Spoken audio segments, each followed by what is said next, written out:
I got a 2011 Dodge Ram. It's the 5.7 Hemi. It's got 74,500 miles on it, and I'm starting to have this problem where it doesn't want to start. Been seeing a lot of other people have problems too. Among that, the key fob doesn't work anymore. That started going out, I don't know, maybe 6 months after I bought the truck. It was used.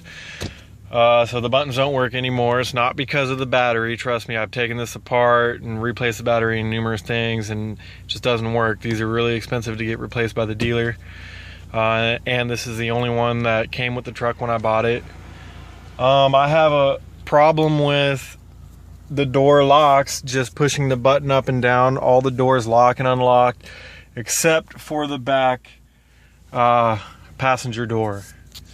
3 weeks after I bought this truck, I took it, I had to go back to the shop because there was an exhaust leak, and there was a broken stud on the driver's side exhaust manifold.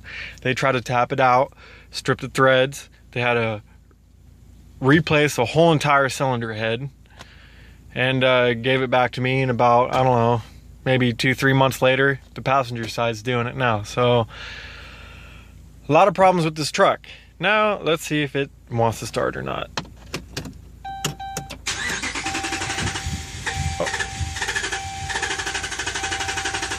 Yeah.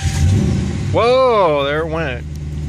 Usually it takes at least like 4 or 5 times for it to start, so kind of surprised.